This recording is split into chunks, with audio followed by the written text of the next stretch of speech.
নাম, নেতৃত্ব, কমিটি ও গঠনতন্ত্র চূড়ান্ত হয়নি। শিক্ষার্থীদের নতুন দল ঘিরে রাজনীতিতে নানা সমীকরণ।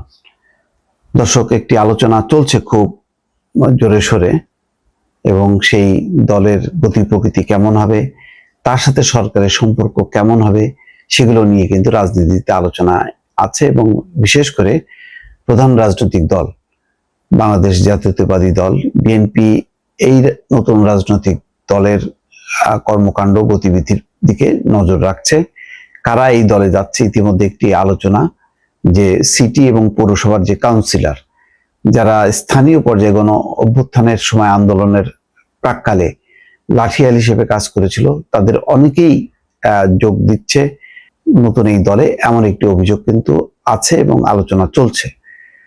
তাদেরকে পুনর্বহালের জন্য যে দাবি, সেই দাবির যেই সমাবেশ, সেই সমাবেশে অংশ নিয়েছিল জাতীয় নাগরিক কমিটি। ফলে সন্দেহটা জোরালো হচ্ছে যে এই ইউনিয়ন পরিষদ থেকে শুরু করে সিটি পর্যন্ত যে বিভিন্ন স্থানীয় সরকারের যারা কাউন্সিলর বা মেম্বার, চেয়ারম্যান, তারা হয়তো নাগরিক কমিটিতে যোগ দিতে পারে, নতুন রাজনৈতিক দলে যোগ দিতে পারে। তবে নাগরিক কমিটি না, নতুন একটি নাম হবে।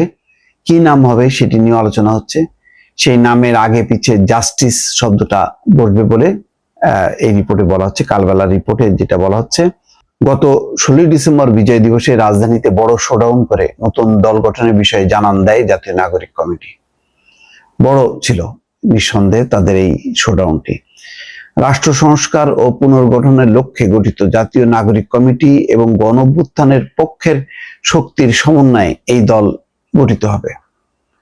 অর্থাৎ এই সংস্কার কার্যক্রমের সঙ্গে যারা জড়িত আছে, যেই নাগরিক কমিটির সমর্থন তারা, এবং যেই গণ অভ্যুত্থানের যেই যারা লড়েছিল, যে ছাত্ররা, তাদের সমন্বয়ে এই দলটি হবে। নাম চূড়ান্ত না হলেও দলের আগে পরে থাকতে পারে জাস্টিস শব্দটি। তৃণমূল পর্যায়ে কমিটি গঠন শেষে ফেব্রুয়ারি নাগাদ ঘটতে পারে দলের আত্মপ্রকাশ।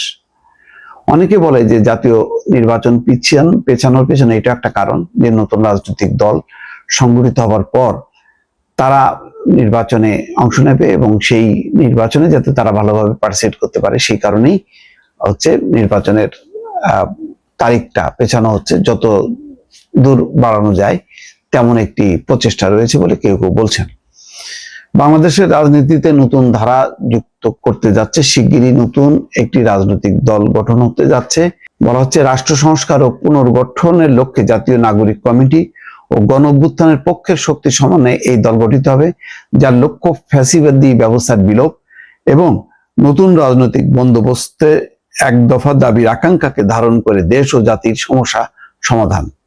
তবে দলটির নাম, নেতৃত্ব, কমিটি, গঠনতন্ত্র এবং অন্যান্য আনুষঙ্গিক বিষয় এখনো চূড়ান্ত হয়নি। এ বিষয়ে কার্যক্রম চলমান রয়েছে বলে জানান সংশ্লিষ্টরা। তবে একটি সূত্র বলছে, যেহেতু বৈষম্যের বিরুদ্ধে সর্বক্ষেত্রে ন্যায় বিচারের পক্ষে তাদের আন্দোলন, তাই দলের আগে পরে জাস্টিস শব্দটি থাকতে পারে।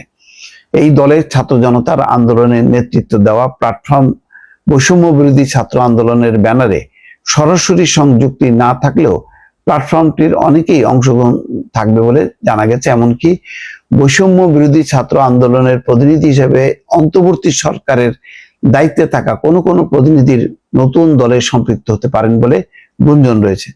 তবে অন্তর্বর্তী সরকারের যদি আসিফ মাহমুদ বা নাহিদ ইসলাম তারা যদি যোগ দেন, বা আদিলুর রহমান খান, আমি জানি না ঠিক, তবে তারা কি থাকতে পারবেন কিনা, কারণ তখন তো একটা রাজনৈতিক দল, সেই দলের কেউ তো সরকারে থাকতে পারে না।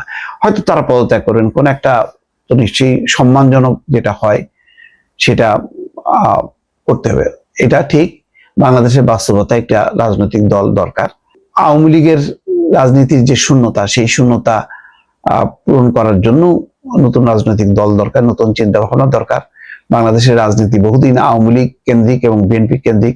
তার বাইরে যদি একটি গণতান্ত্রিক রাজনৈতিক দল সংগঠিত হয় তাহলে সেটা খারাপ না, কিন্তু এটা বুঝতে হবে যে এটা যাতে কোনোভাবেই এর ভিতরে ষড়যন্ত্র বা চক্রান্ত ভর না করে, সরকার যাতে নিরপেক্ষভাবে চলতে পারে, তা নাহলে সরকারের সাথে বিএনপির যে দূরত্ব বা ভুল বোঝাবুঝি সেটা কিন্তু আরো বাড়তে থাকবে। দর্শক, ভালো থাকবেন। আল্লাহ হাফেজ।